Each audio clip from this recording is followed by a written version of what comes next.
E o Exército Brasileiro enviou mais de 20 veículos blindados e caminhões para reforçar a fronteira com a Venezuela e a Guiana.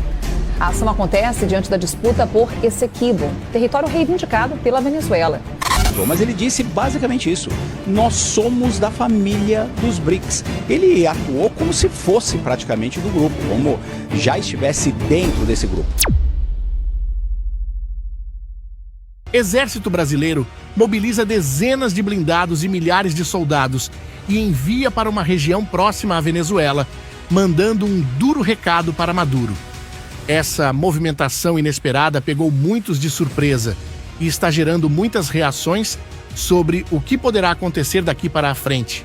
Estaria o Brasil prestes a entrar em uma guerra com a Venezuela?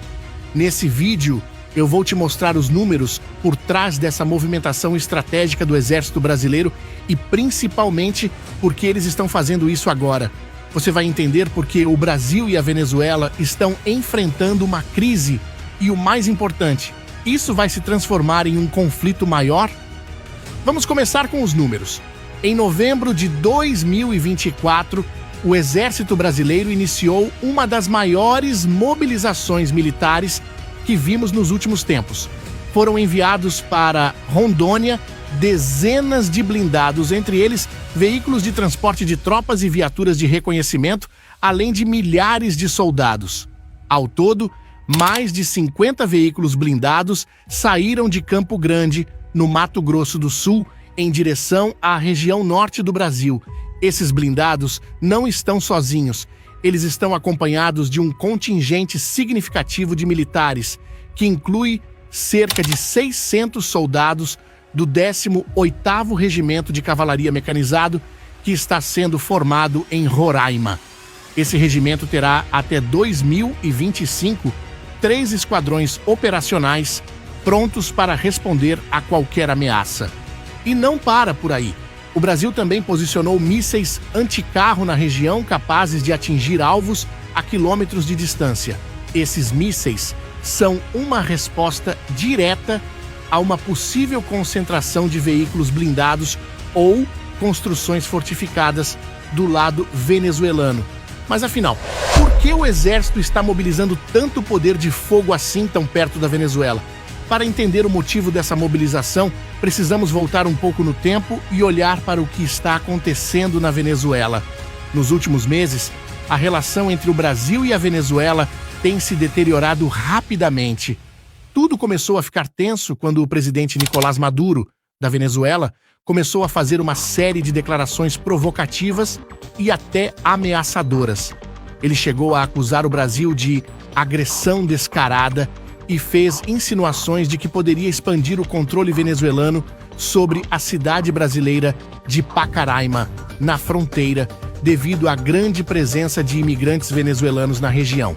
Além disso, Maduro tem mobilizado tropas e reforçado a presença militar na fronteira com o Brasil, utilizando caças e mísseis para criar um clima de hostilidade. Isso elevou as preocupações com a segurança territorial brasileira, especialmente em Roraima, que faz fronteira direta com a Venezuela. Há relatos de que a população local está bastante apreensiva e com medo do que pode acontecer. Mas tem algo ainda pior nessa história. A disputa entre Venezuela e Guiana pelo território de Essequibo, uma área rica em petróleo, também está esquentando. E existe o temor de que, em um possível conflito, a Venezuela tente usar o Brasil como rota de invasão para a Guiana. E é aqui que conectamos os pontos. Veja, a fronteira entre Brasil e Venezuela tem mais de 2.000 quilômetros e, em sua maioria, é coberta por selva densa. Agora imagine que a Venezuela resolvesse invadir o Brasil. Isso não seria nada fácil, afinal, esse território é extremamente complicado de atravessar com grandes exércitos convencionais. Mas tem um porém. Há uma região chamada Lavrado, no estado de Roraima, que é uma área de savana ideal para manobras de tropas e veículos blindados. Se a Venezuela decidisse invadir o Brasil, o Lavrado seria a rota mais lógica. As forças venezuelanas poderiam avançar rapidamente pela BR-174, a única estrada que conecta o estado de Roraima ao restante do Brasil. O objetivo inicial seria capturar a cidade de Pacaraima, na fronteira, e seguir para Boa Vista, a capital do estado. Lembra que falamos desta cidade antes? Então, agora você entendeu por que Maduro está de olho nela. E sabe o que é pior nessa história? Se os venezuelanos conseguissem destruir as pontes Taari e Airim, que são cruciais para o transporte terrestre, eles provavelmente conseguiriam isolar Roraima do resto do Brasil. Isso dificultaria muito a chegada de reforços brasileiros. Sabendo disso, o ministro da Defesa do Brasil já declarou que, se for necessário, o exército está preparado para um "por aqui não passa" bem enérgico.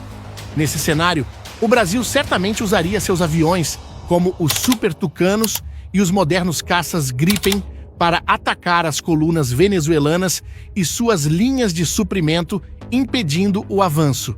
Mas isso é algo que podemos explorar em outro vídeo. Voltando ao assunto, essa situação tensa levou o governo brasileiro a tomar medidas drásticas, como é o caso desse exercício militar em Rondônia, que simula situações de guerra para garantir a defesa do território. Mas há um outro fator que está inflamando ainda mais essa crise. Além das provocações militares, há uma crise diplomática crescente entre os dois países.